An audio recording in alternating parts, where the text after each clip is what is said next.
calculus that are related by fundamental equation of optics, electricity, magnetism and equations, and I will explain Kepler's laws.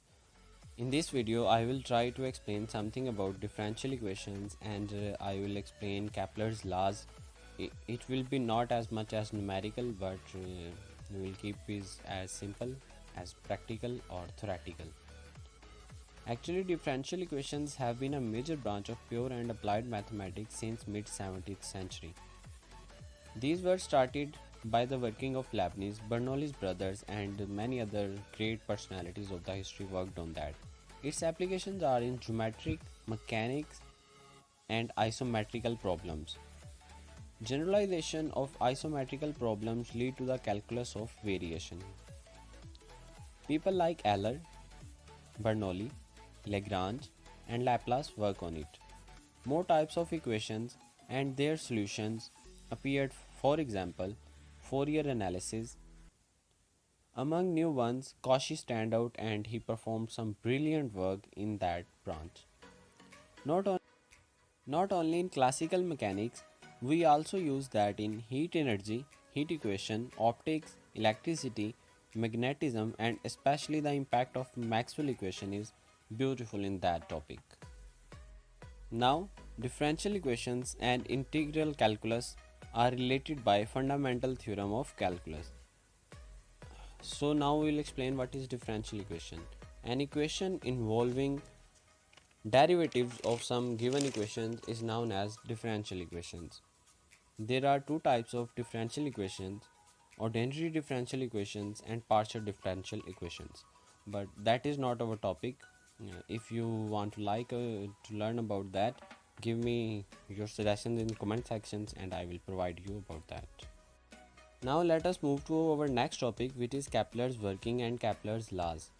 As equations were not so common in that time, so most of his work is in the textual form. Kepler's basic idea how he calculated that is not accurately known. So let us study its basic how he could have presented that. We know whenever a body moves in a field where strength and direction of force changes continuously due to its very motion. It means when a body moves continuously and its direction keeps on changing, then at any given moment only the immediate following pieces of its trajectory can be predicted, I mean using of derivatives. So in the concept of sun as a source of force, we consider sun is a source of that force. A planet orbits around that sun. We consider that under the action of or under the influence of that force, differential equation can be used. I mean, because there is changing with respect to a particular value, so it can be represented in the form of a differential equation. That is elliptical orbit in contrast to eccentric circles. Kepler might have thought that solution of ellipse is more closely related to his values than the solution of circle. In fact, the essential step from traditional way of a purely geometrical description of a planetary orbit to a physical description was the idea of a force which comes from the sun. It is this concept which leads to the differential equations. Kepler started the traditional way of geometric concept, and now we are able to convert it in differential forms. So now let us explain Kepler's first law. During Kepler's time, it was thought that planets orbit in circular paths. The data for Mars gave a challenge to this view because that was not satisfying for Mars motion, and that encouraged Kepler to give up his popular idea. He worked on it, stated that every planet moves around the sun in an ellipse, located sun at the focus of that ellipse. We know ellipse is a set of points whose distance from each point of two foci is constant. So in this way Kepler's working proved that planets does not move in a circular path but moves in elliptical paths. We know that a circle is some special case of ellipse.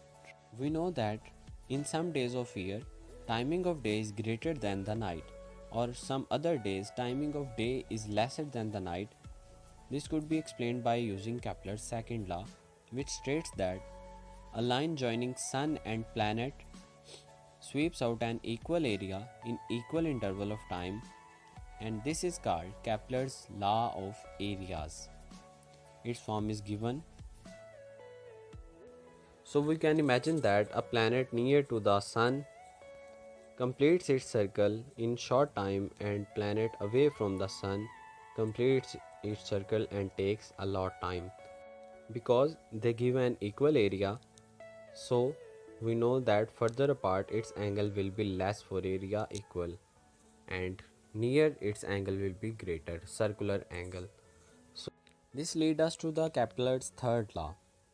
It states that square of time period of a planet is directly proportional to the cube of mean distance between sun and planets. This means a planet apart from sun takes long time to cover distance around the sun, and a planet near to the sun takes short time to complete its circle, or to complete its one circle. This completes our topic. Do you like it or not? Or you have any misconceptions about that?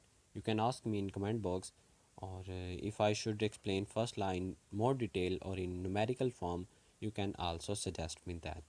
So please help me to grow it.